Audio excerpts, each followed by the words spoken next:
Pendidikan adalah pilar utama dalam pembangunan suatu bangsa. Assalamualaikum warahmatullahi wabarakatuh. Halo teman-teman, perkenalkan saya Sirvi Alkis. Di video kali ini saya akan membahas mengenai pembulian yang ada di lingkungan sekolah. Tujuan saya membuat video ini karena untuk memenuhi tugas ujian akhir semester mata kuliah landasan pendidikan yang diampu oleh Ibu Lovika Ardana Rizwaris MPD. Banyak orang tahu bahwa pendidikan punya peran yang sangat penting dalam kehidupan manusia. Tidak hanya bertujuan untuk mengembangkan kemampuan akademik, tetapi juga membentuk karakter, sikap, dan kepribadian peserta didik. Namun, dalam praktiknya, dunia pendidikan masih menghadapi berbagai permasalahan. Salah satunya adalah kekerasan dan bullying yang ada di sekolah. Saya memilih kasus ini karena praktik pembulian di Indonesia masih terus meningkat di setiap tahunnya.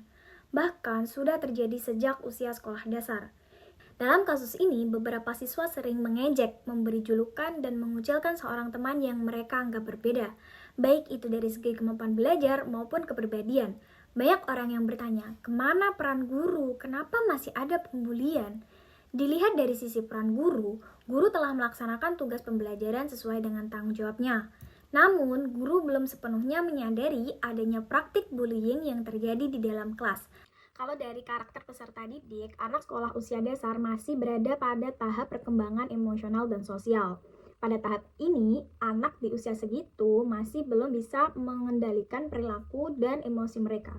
Bayangkan saja, jika perilaku merendahkan orang lain itu masih dianggap normal di luar sekolah, hal itu justru malah bisa ke bawah hingga masuk ke dalam kelas.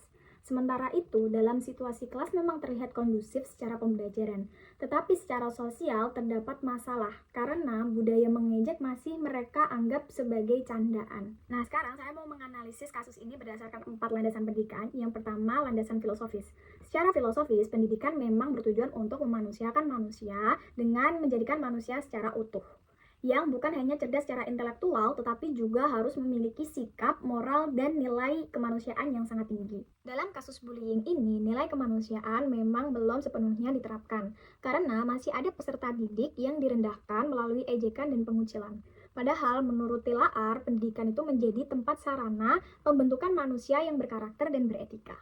Kalau ditinjau dari landasan psikologis, anak usia sekolah dasar itu memang masih berada pada tahap perkembangan emosional dan sosial. Nah, dalam kasus ini, perilaku bullying dapat muncul itu karena anak masih belum mampu mengendalikan emosi dengan baik dan masih kurang memahami akibat perilakunya terhadap teman sebayanya. Oleh karena itu, guru harus bisa memahami perkembangan psikologis anak. Hal ini juga sejalan dengan pendapat Desmita yang menyatakan bahwa lingkungan sekolah sangat berpengaruh terhadap perkembangan kepribadian pada anak.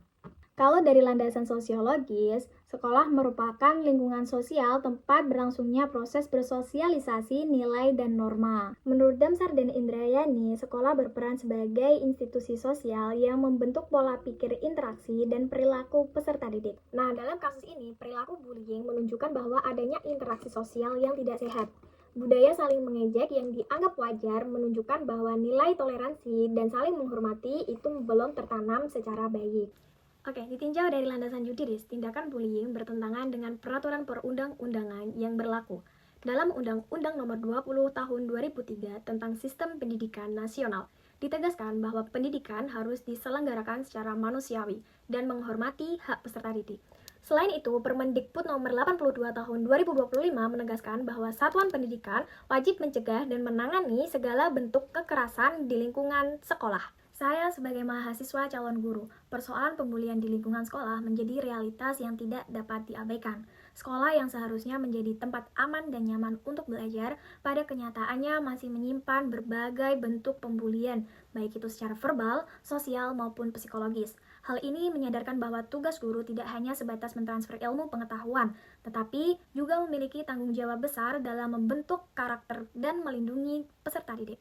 Tentunya, pemahaman terhadap landasan pendidikan menjadi bekal penting bagi saya untuk menghadapi permasalahan nyata di dunia pendidikan di masa depan. Oke, yang terakhir saya menyimpulkan bahwa kasus kekerasan dan bullying di sekolah ini menunjukkan bahwa penerapan landasan pendidikan sangat penting dalam praktik pembelajaran.